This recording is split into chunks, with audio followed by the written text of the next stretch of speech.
Today is November 14th. Cashman is talking and Passan is talking and Soto is leaving San Diego. I don't know. Maybe we'll talk about it. Let's talk some Yanks. Talking Yanks with old John Boy. As a team. John Boy Jake. Recaps galore, weekly awards, stat lines, theme, and hot takes. Get your Yankees news from these two fine dudes. It's time for Talking Yanks. Talking Yanks with old John Boy. John Boy Jake. Talking Yanks with old John Boy. John Boy Jake. Hello and welcome to Talkin' Yanks, brought to you by SeatGeek. My name is Jimmy. His name is Jake, and producer BBD in the corner. Our last episode was a very impromptu, quick, reactionary episode to the Cashman presser and the Hal presser, and some more quotes have come out, some more rumblings have come out, so we will, I guess, maybe have a more calm discussion around such things. Jake, how do you do? James, Davis, I'm doing well. Happy Tuesday, worst day of the week. I do think, depending which day you wake up and what you're feeling, like you can wake up and think about these Yankees and be pretty miserable and how are we going to fix this and we're not going to fix this and it's going to be sad. And then you get one, seeing big bro Jeff Passan being like, hey, Yanks and Soto, I'm good, man. A cup of coffee, Juan Soto. Why not dream a little bit? You got your GM saying, one of your most expensive players will never be healthy again. It's the off season. We're there, Harry. It's the off season. Cashman is getting beat up. I don't think I've ever seen everyone with their knives out since the movie Knives Out.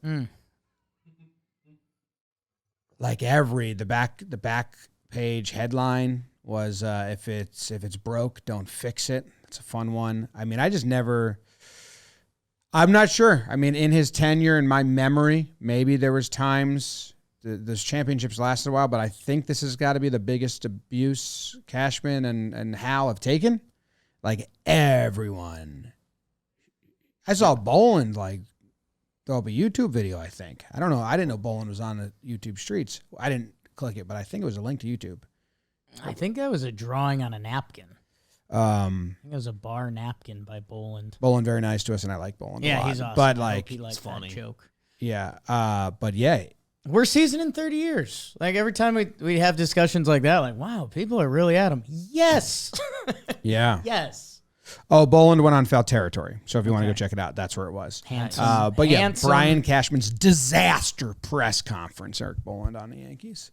Yeah, everyone's kind of like, ooh, bad. Has our guy Hokie, are his knives out? He's such a sweet guy. No, his knives aren't out. He went to like the old timers camp or whatever it is. Fantasy? I took a picture of him swinging. God, he's powerful. Lefty bat. Injury. Maybe his, stands with Stanton. Injury prone, lefty bat. I can make that work. Yeah. Yeah. Where do you want to start? Because, some stuff. There's Stanton stuff. There's Soto stuff. Let's do Stanton and the press conferences first. I think Stanton's the first one, and I would just give the big guy some AG1. You guys might remember Athletic Greens back in the day. AG1 can have you starting your day differently. My sweet Jess threw me an elbow the other morning. She's like, we should just start doing this every day. I said, okay, Jess, I pretty much listen to whatever you say. AG1, a foundational nutrition supplement that supports your body's universal needs. Like I've got guys like that on the Pinstripers. Gut optimization, stress management, and immune support. Since 2010, AG1 has led the future of foundational nutrition. And if you want to take ownership of your health, it starts with AG1. Try AG1, get a free 1-year supply of the vitamin D3K2, Jim. and 5 free AG1 travel packs. So when you hit the road, you can still keep up and be feeling good. Go to drinkag1.com/Yanks. That's drinkag1.com/Yanks. There's a link in the description, and go check it out. New Year's coming around the corner. Take care of yourself. I think of my old boss at Domino's, AG Mahmood, every time I hear AG1. So I just hope he's doing well. Yeah. I think he's still living in Tampa, where the Yankees are, where spring training is. Now, Cashman had a quote come out. Did I tell the people here that I saw Rizzo in the streets yet? I'm not sure. I don't Because I've think been with so. you. You've I think told we recorded people. it before. We recorded an episode before it happened, and I didn't know if The it was a episode secret. since. Because when you texted it, you said no sharing. Well, just because our socials team is in there, and I didn't, he runs hot, especially off season. But hungry. no, I was the day before the New York City Marathon, was walking around my neighborhood, and a big fella in a bike pulled up right in front of me. It was Rizzo. He was biking around with his wife, who ran the marathon the next day. Wow. Getting loose. So yeah, keeping the legs loose. Everything I know about marathon training, that's what you're supposed to do. And nice dap up. How are you? How's the off season? He gave a little. He had a moment of, treated me like a reporter for a second. He's like, didn't like how long we've been in the off season. And I was like, yeah, I get it. Like, I don't know. I'm not gonna put it on you, big dog. But he was in good spirits. They were doing the marathon, and then I think he was like, after marathon, it's kind of for me to start slowly easing back into it. So it was a nice exchange. Nice guy. You ask him how his head felt? I did not. I don't know the boundaries on that. Knock, knock. That would have been Well, wild. no, you go fake dick punch, and then you hit him in the head. Yeah. I'm a gentleman. Respect the game. I said this. I don't know who I think I said it to Booney at one point, and I've said it on the show a lot, that you have to go into next year, assuming Stan's going to get hurt. And you have to prep for that. And if he goes down in April, have it can't be Bowers is now going to be the DH, or Willie Calhoun's now going to be our DH. That can't be the plan. If you can't trade him or shed his payroll, or even if you believe that he's going to be healthy majority of the time, and you love Stanton and all the man behind the athleticism is like, I'm a big fan of him. I would love to win. Love the Yankees to win with him, and he's part of it. But his injury history, you have to be able to. If he's part of the opening day plan, you have to prep with a better depth to replace his bat than Willie Calhoun off waivers. So we've been saying that.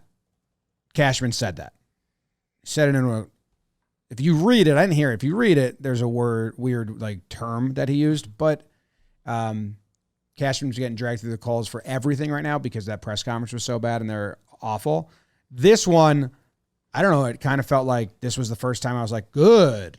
You're kind of right about that. You're right about this one, Cash. You have to prep as if he's going to get injured. And if that hurts Stan's feelings, I'm sorry, Big G. We have to prep as if you're going to get hurt. The weird thing is he said injuries are part of his game, I guess. Yeah, that's a weird phrase. We try to limit the time he's down, but I'm not going to tell you he's going to play every game next year, because he's not. He's going to wind up getting hurt again, more likely than not, because it seems to be a part of his game. So, yeah, part of his game was a little odd. And we've said this since he came over. When Giancarlo Stanton had a little bit of an injury history, we were optimistic it would get better. You didn't think the body would slow down this fast, but here we are. And I don't know. I think the only people that were fully surprised by last season were the Yankees. I guess it was surprising that he didn't hit when he was healthy. Yeah, and which is what Cashman's saying. Besides last year, he's always hit when healthy. The quote there was, he's injury prone. We've all lived and known that, but he's never not hit when he's playing. And this year is the first time that's happened, which he said in passing and got some laughs out of us. So I don't know. Our offense, our offense, our office and our offense with Stanton, when we start talking about it, he's probably in an immovable contract. And I know someone throughout the insurance quote, which we've seen them do with, what was it, A-Rod, Ellsbury. We'll see if they're starting to tee something like that up. You can't do it a third time, I don't think. Your insurance Yankees. Class action lawsuit. If A-Rod, Ellsbury, and G all bond together. They said that to me, too. So, yeah, I don't know. You have to assume he's going to be back with the Yankees. And you just need insurance on Stanton, ironically. So, like you're saying, it can't be Willie Calhoun. It can't be a Bowers. Like, you need someone. You need to look at it as almost when DJ LeMahieu came in as a quote-unquote bench player that was going to play 130 games. You just need to assume, okay, Stanton will get hurt. Other guys are going to get hurt. It's a long season. The depth, I think last year from the start was just shocking. Mm-hmm. Shocking. And that was one of the biggest things that Cash in the front office could stand on for years. I mean, going back to the Juicy Lucy year when it was like Talkman and Maybin, and Cameron Maybin gets involved in this story a little bit. Gio, when he first came on the scene. The depth just needs to be completely different. If we're not heading to a spot where you can trade Stanton and eat money and give prospects, or, it was thrown out the other day that if they go insurance route or just a cut route, what does that do for the roster at some point? They're not going to do that yet because you can still feasibly see Giancarlo Stanton being a good hitter next year. It's going to be at DH. When is he healthy?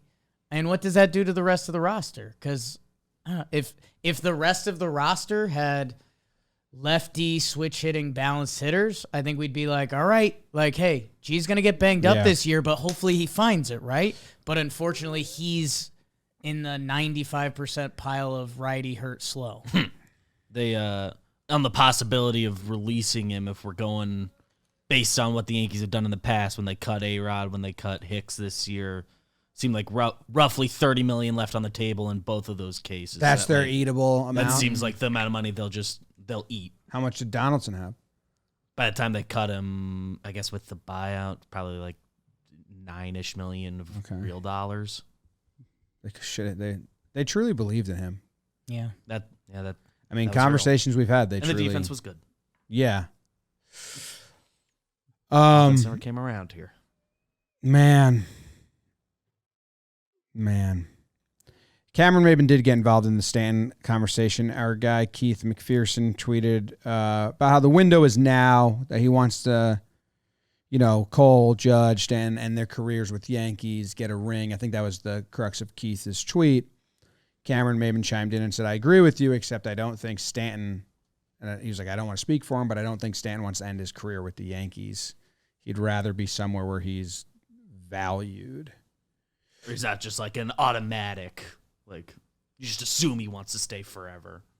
Or something along those lines. Yeah, like the gist was like, no, Stanton could ask for a trade someday or approve. Yeah. The Yankees line up.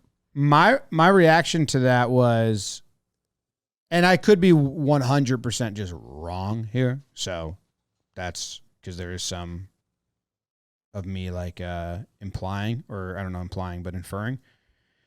If Maybin and Stan have a good relationship and they talk, even while not being teammates, then I know nothing. If Maybin is judging the way Stan was treated by New York while he was in New York, it's changed since then. That was 2019. Stan played 18 games. People thought his 2018 season was bad, even though it wasn't. And it was still very much like Stan got as much hate as Gary did. And then he came back for the playoffs in 19.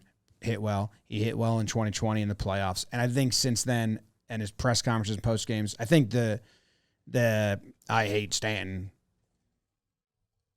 up until maybe last year changed drastically. Certainly was some sort of shit. Because I thought that was his point. Maybin said, I'm sure he'd like to finish somewhere that actually appreciates how he's handled every second of being in New York City. And I think that has come around since Maybin left a ton. Now, Maybin was also with the YES Network for that year, so maybe he was there. So, I don't know. I do think that the general Yankee fan, it changed from 19 to the 2021 of oh, he's handled everything great. I very much appreciate that. It's tough. When you say general Yankee fan, I don't know. I think Yankee fans that are in the weeds with us. Yeah, but even on Yes Network, Coney, Kay, Paul, they run the quotes, and they like have hammered this home a lot. Like, he's handled everything perfectly.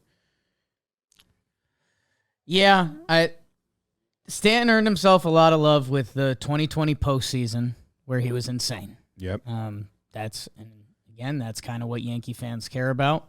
Also, the next year, 2021, the dead year. Quick reminder, if that game's not at Fenway Park, Stanton might have had a 3-homer day. So Stanton at that point, I think you're right. He had erased a lot of it. Like, we did the whole, people are viewing him as we viewed A-Rod to Jeter, just because, like, people love the homegrown, and Judge is there, and Judge is so special, and he's our guy, and stands for hire. I think a lot of that's gone away now. I mean, between yes, he's handled the media fine, but Yankee fans come back to results, and since the All-Star game last year, where he was All-Star game MVP, everything since then has been so bad. Like, dude, I forget if it was I think it was an ep you were out, Joe's filled in, and we did the last, 162, and the batting average was 1.8 or something. Yeah. I'm on my way. And it was just, I don't know. I agree with that, but Maybin's point was appreciate how he handles New York City. I think that has changed. I think people now realize he's very accountable. His post games, like how he handles New York City, I think people know. It's like, but I wish he would be better of late. Yeah. I guess I'm reading that last sentence a little differently. I think it's just he'd love to be somewhere where wasn't in the shadow of Judge before. Since the All-Star break last season, 2022, which is 135 games, 549 plate appearances, as full a Giancarlo Stanton year as you'll find. 182, 268, 400 slug in total. That's a 668 OPS, 84 WRC plus. Yeah, I mean, 31% Ks. Rodon's upper body and Stan's lower body are in a race for who's more battered and beaten, and who can get back to form. It's 10 injuries each. Combine them, you get the healthiest player on the team and the unhealthiest player on the team. Well, half and half. Yeah, Rodon's legs, Stan's upper body. Someone do a graph and split their body in half in Photoshop and change them. And then Stanton's, if you did doctors, when they kind of point at all the joints and muscles and then label the injury, and you did Rodon's upper body and Stanton's lower body and you combined them and then had all the injuries throughout the last 3 years, sure, it would be insane. Yeah, Rodon's has to go a little further back than that to get a lot of his big shoulder stuff. But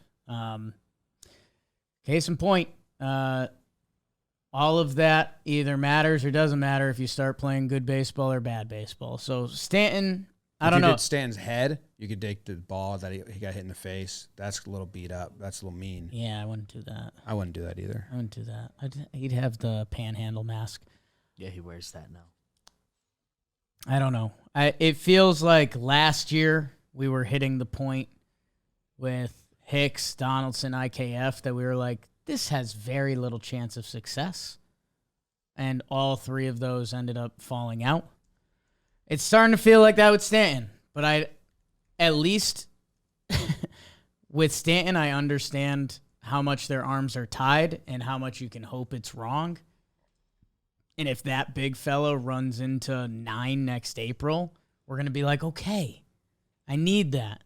And you guys know this feels like lame cop-out stuff, but it's a guy who's done it in his career. You got to be looking at new batting stances, no? I believe Cashman was asked about that in that interview, and he was like, we're not implementing any changes. He's like, oh, that's on him. We don't talk to our players. And that's true. I read about Stanton had a comment towards the end of the year about definitely planning to make some changes next year, but I think they were described as minor changes. That can mean kind of anything.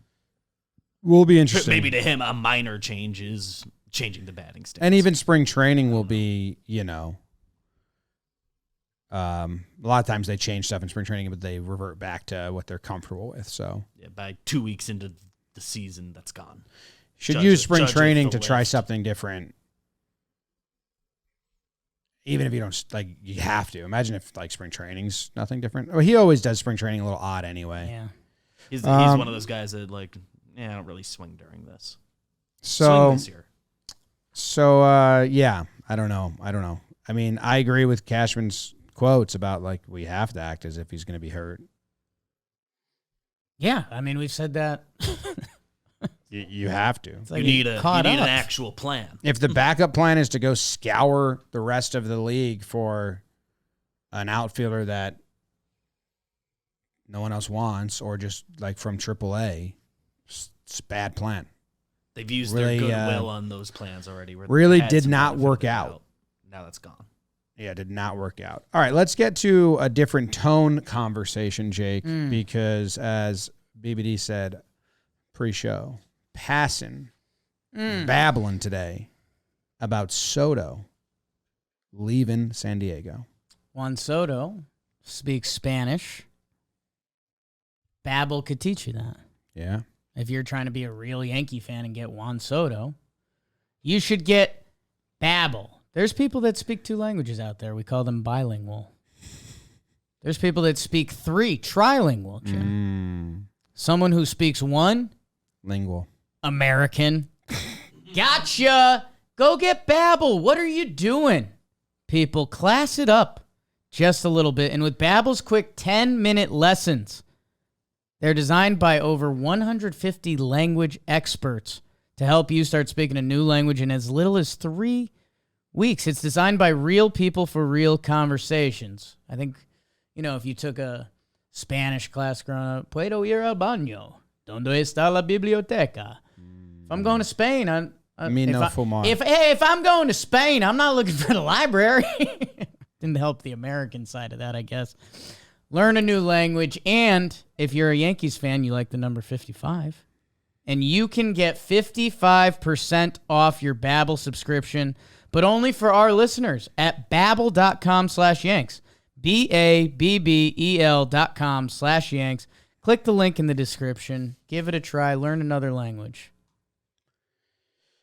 So, not to steal all of our good friend Jeff Passan's notes, but he released... It was a whole article. We're talking about one part of it. He released his prediction, Jake, on where everyone's going to go, which I just went to his Twitter to find it, and he hasn't, promoted it with a link. So, Jeff, maybe do that.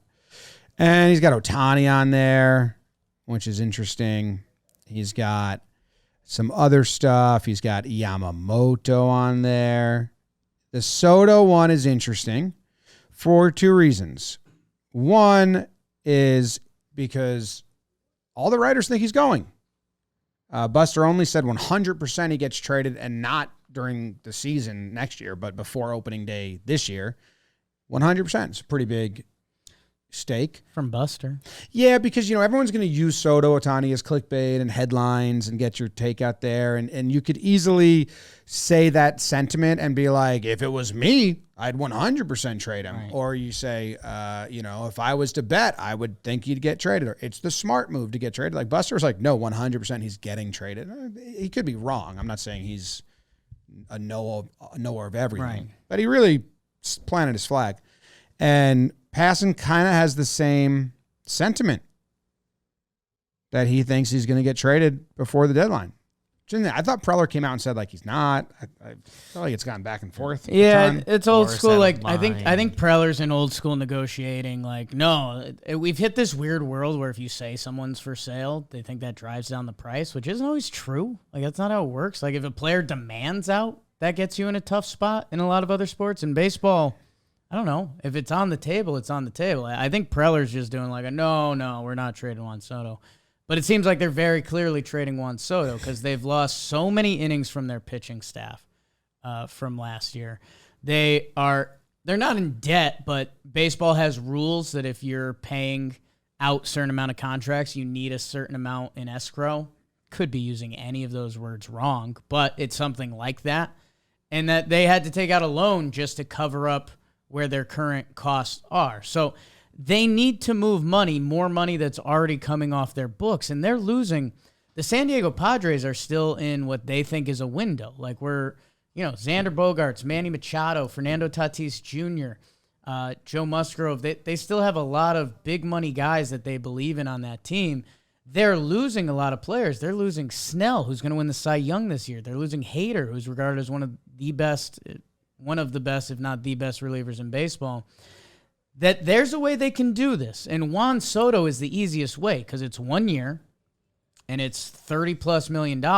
So if you can get off of that money, bring in some ideally young pitching aspects, that's the best way to cover yourself for the Padres. Or I should say the easiest way. And that's where Passan took a little bit of a different route than Buster, because he says in an article, he's like, hey, there's a lot of creative ways to skin this cat, and if there's someone who can do it, it's A.J. Preller. But that would essentially mean they need Manny Machado to waive a no-trade clause and get off of him. That's not happening. Bogart's 1 year in, no-trade clause, waive that. Fernando Tatis Jr., no-trade clause. Or it's basically get rid of all their other money, a combination of Cronenworth and a bunch of other players. Soto is the path, and Passan, who I don't think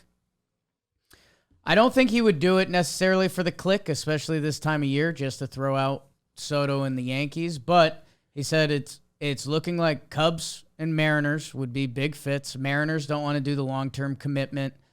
Cubs seem like they're all in on everything because the Brewers are going to be going down in their division. They just went out and paid Craig Counsell the most money to be manager.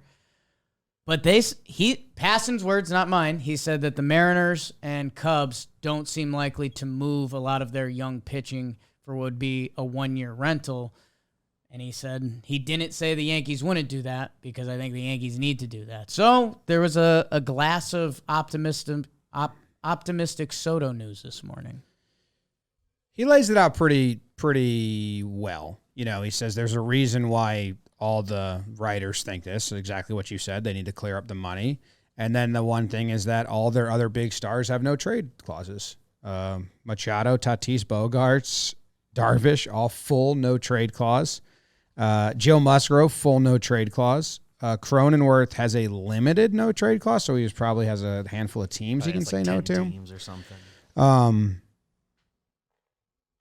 They locked up a lot of money. Sure did. They gave Matt Carpenter a 2-year deal. Yeah. Robert Suarez 4 years. So I agree with what he's saying a lot. If it's just how much do the Padres value Clark Schmidt, King, Drew Thorpe, Chase Hampton, if they need pitching and MLB ready pitching. But yeah, and what makes this way different is also if the Yankees believe they're going to go get Yamamoto, like a pitcher, then Clark becomes even easier if the Padres like him. Even if they're not getting him.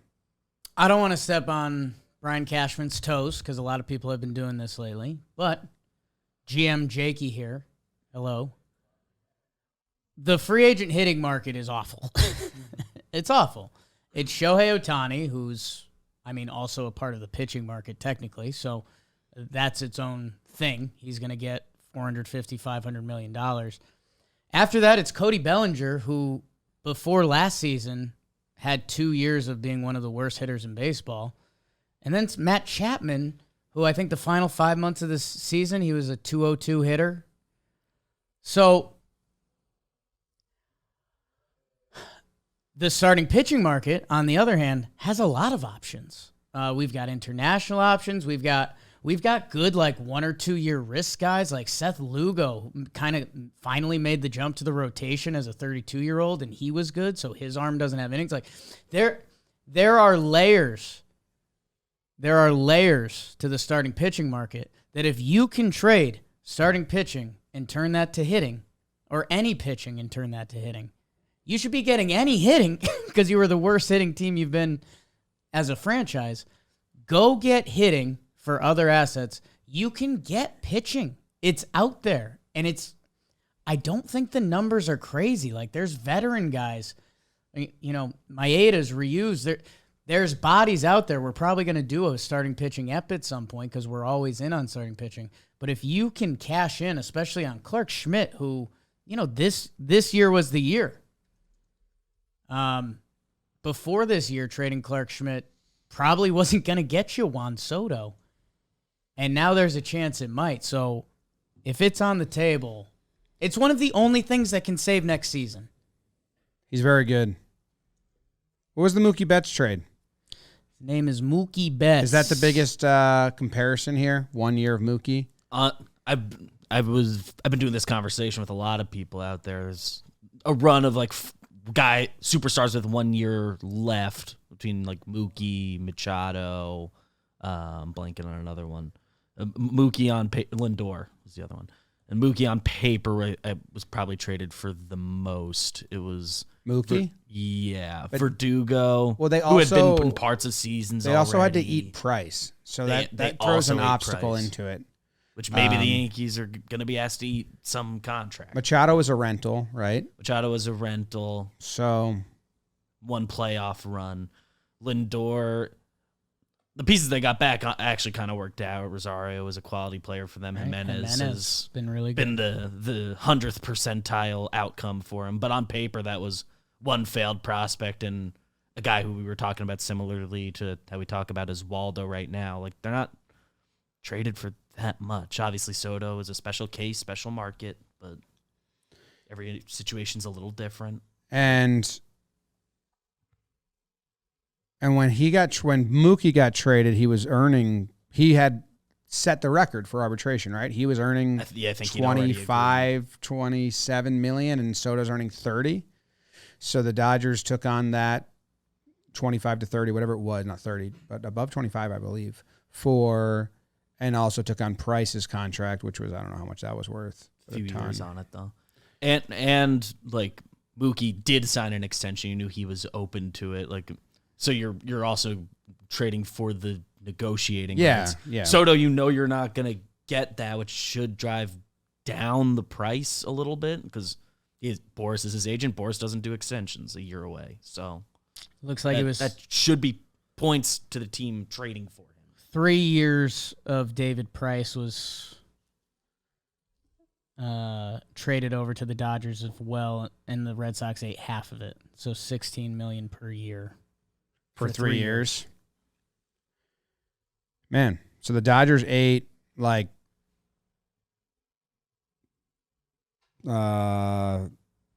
75 mil. They took on 75 mil to get that 1 year of Mookie.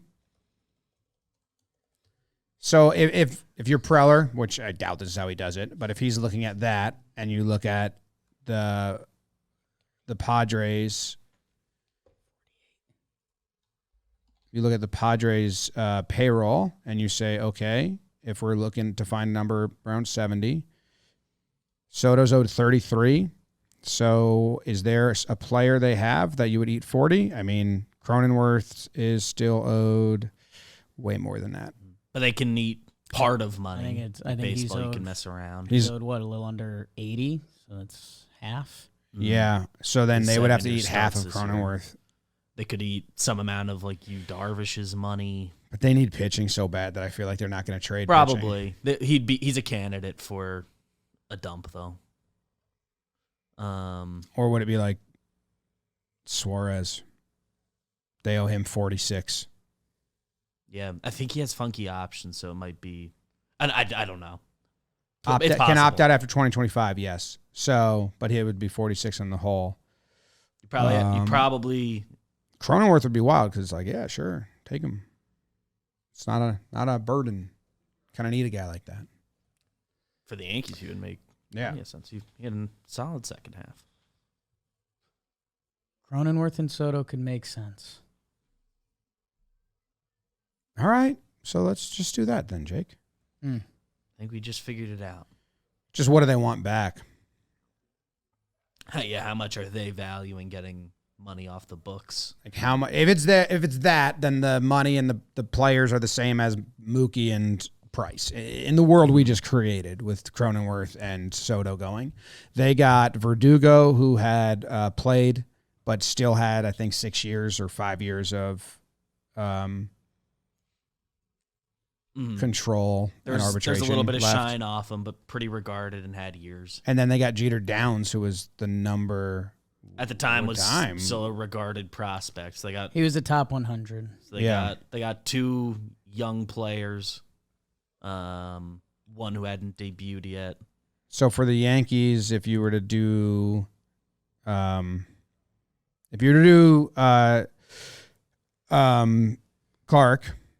I don't know how many years Clark has left.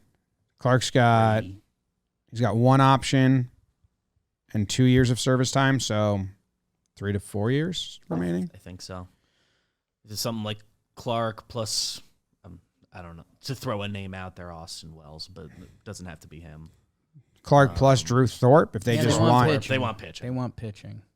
They want pitching. Yeah.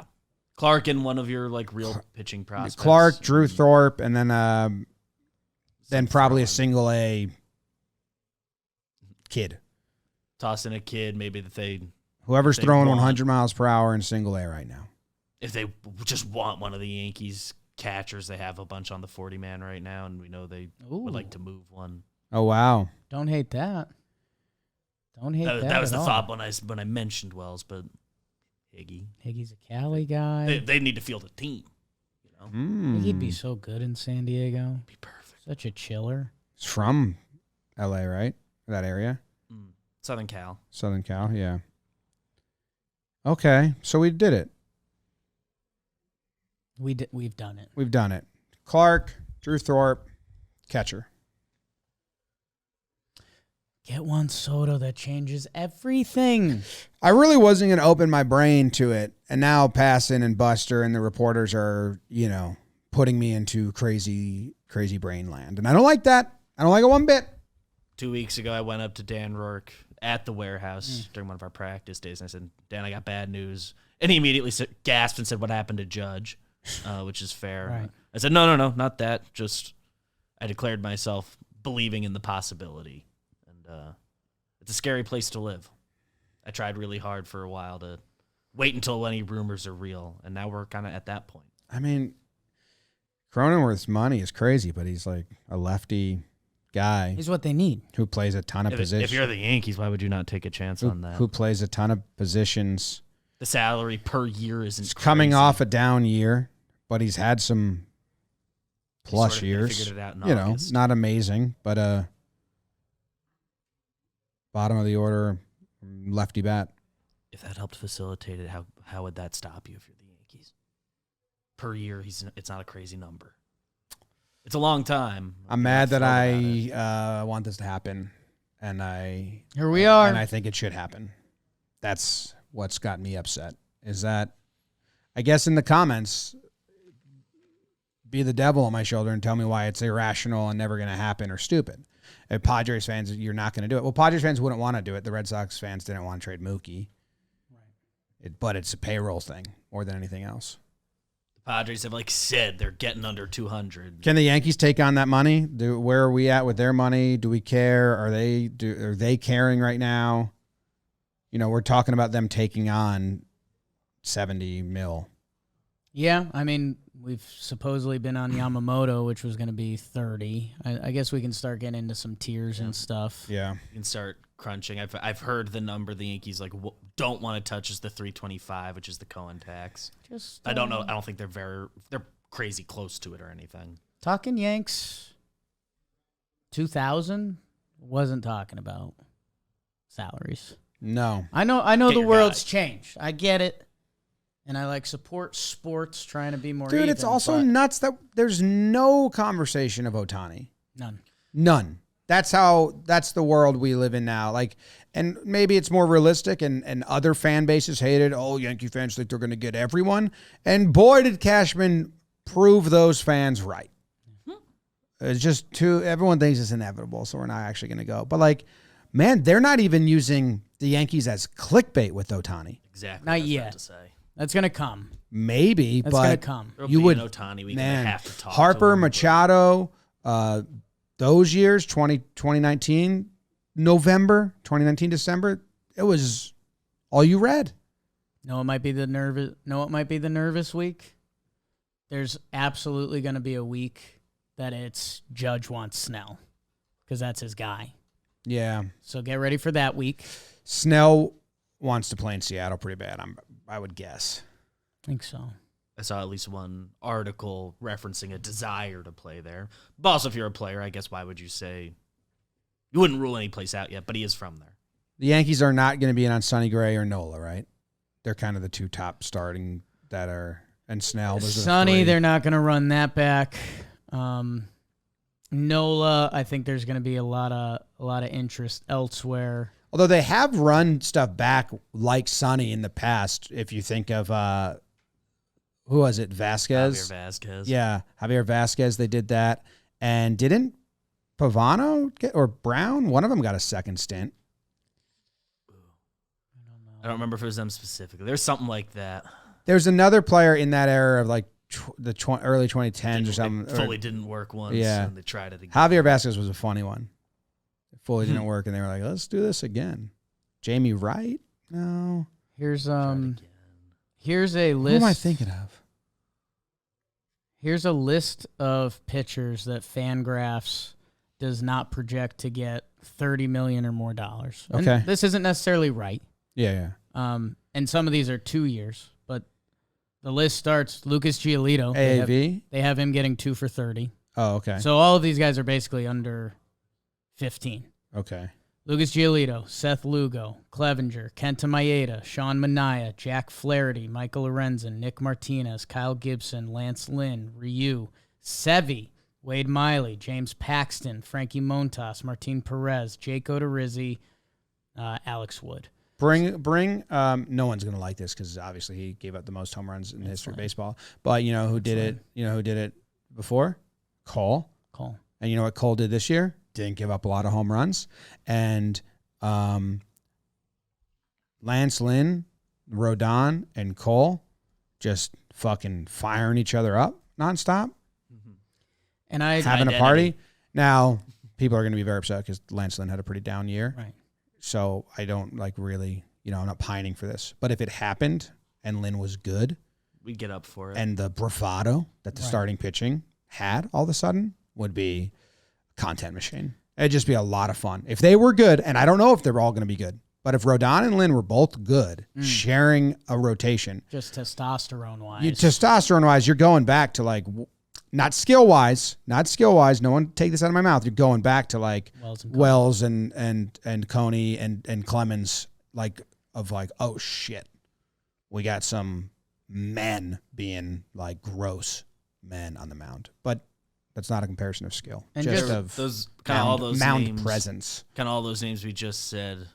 I think we would characterize it right now as that could be a rotation ad, not the rotation ad. Well, I just want to reiterate, I didn't even get to guys like, Domingo Herman, Matthew Boyd, Vince Velasquez, Tyler Mahle, Julio Teheran, Brad Keller, Carlos Carrasco, Chris Flexen. So I know that's starting to get into a very depthy territory, but when you look at the free agent hitters and you say, hey, what's the best I can get out of a free agent hitter, or what's the best I could get out of a Carlos Carrasco for 3 months?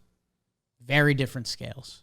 Those guys could easily be one of them that the Yankees just like have a thing for and want to. You just passing us. Did the Yankees sign no news, but we mentioned him in passing recently, so I pass and buttoned. John Morosi says Yankees are showing early interest in Aaron Nola. I just asked that.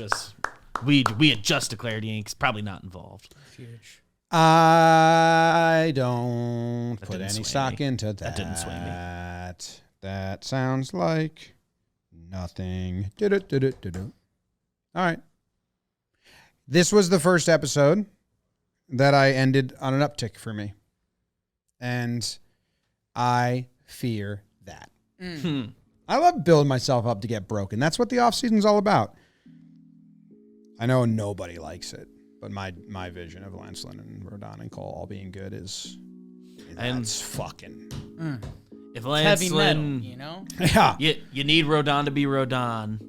which is a huge part of everything the Yankees are going to do. But if Lance Lynn did what he did with the Dodgers second half of the year, about a league average performance, but with that moxie, Fuck. the regular season, we are happy with that. Nope.